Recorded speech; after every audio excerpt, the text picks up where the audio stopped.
into Haiti, I'll ask us ourselves as politicians and members to be very careful not to set the ground for very hostile reception. Because what we have been doing, some of us here, is to link the abuses we allege here as probably the conduct of these police officers on arrival at Haiti. We are carelessly putting them into harm's way. Once our men and women in uniform are out of this country, whether we agree with the process or not, the least we owe them is some levels of discipline in how we refer to them, so that as we debate the issues, provide for their security, provide for their training, or oppose the issues, I think we must not equate our political biases into putting them into harm's way. So we must be very restrained, because I'm seeing a situation, if some of these utterances, which have come from this committee severally, go viral. I'm told some of those groups are armed. You could be preparing for a very unnecessary contest. It's not going to be a blind mission. I'm not at liberty also to discuss it, but it's not going to be a blind mission. It's going to be done in a manner that the safety and security of our officers will be guaranteed.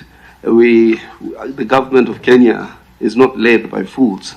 They will make it appear like we will just take 1,000 men and women and just put them there for sacrifice.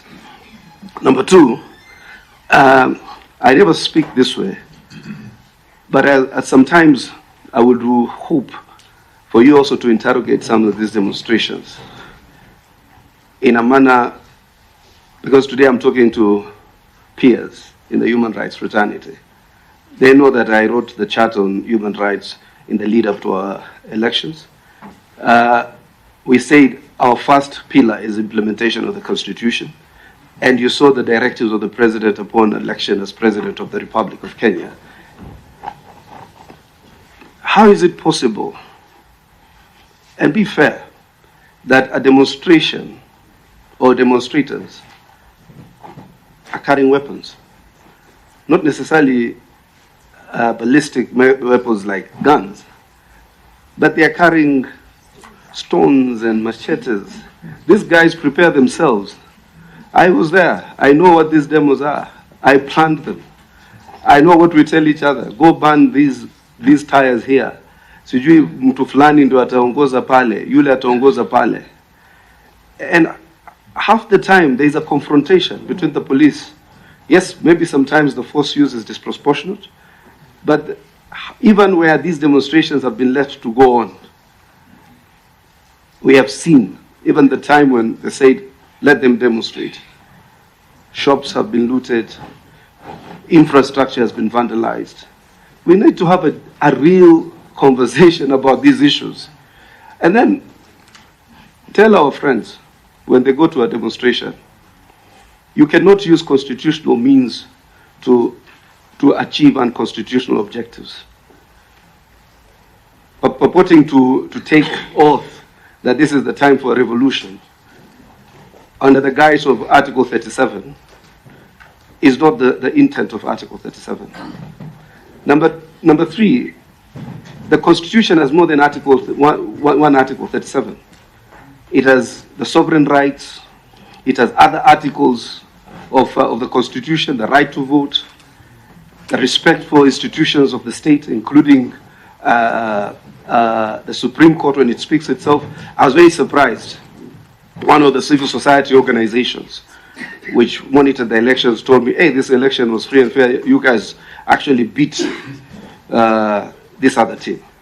A few months later, he tells me, oh, you know, if there's an allegation by one party, then it needs to be dispensed of.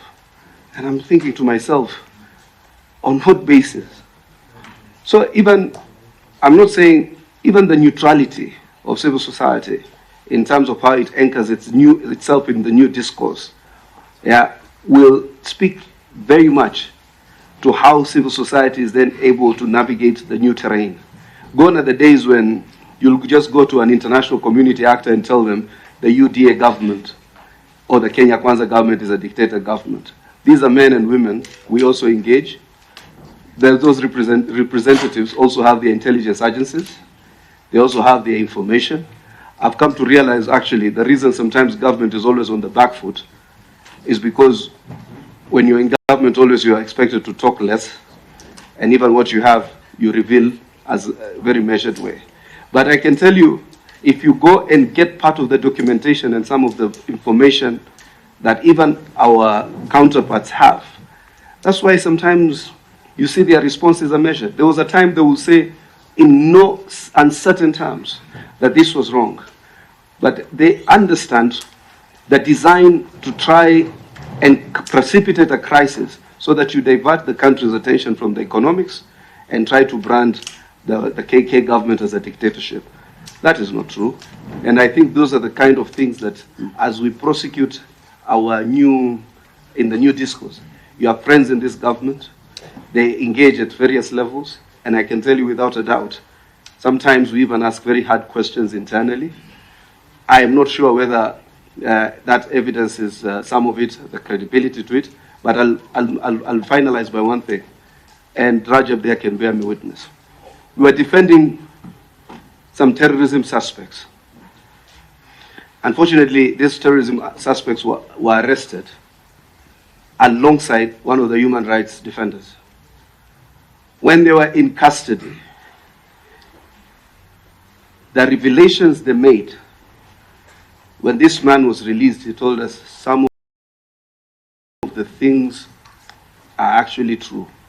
How they would transport ballistic missiles, how they would organize, how they would get, you remember those testimonies, how they would get firearms from our neighbors. And when Kamwende told us, we just didn't believe him because we thought it was Kamwende.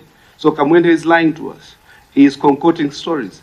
But trust me, at many of these scenes and some of these organizational frameworks for this latest wave of demonstrations, why are people talking about burning tires and carrying this and these guys to barricade these ones and these ones to stone cars that are going to work? And this information sometimes is available to the security agencies. And they also have a DTP, the duty to protect other Kenyans. I do agree where there is excessive use of force, where there is unjustified executions, then those have to be dealt with within the purview of law. But talk to our friends, that demonstrations cannot achieve the ends that the elections cannot achieve. Well, thank you, Omar. I think we'll hear one day. Did you want to say something, Co-Chair? You can go first. Yes, let me say this and start from where my friend Omar has left. Demonstrations, of course, are a way of expressing oneself and properly guaranteed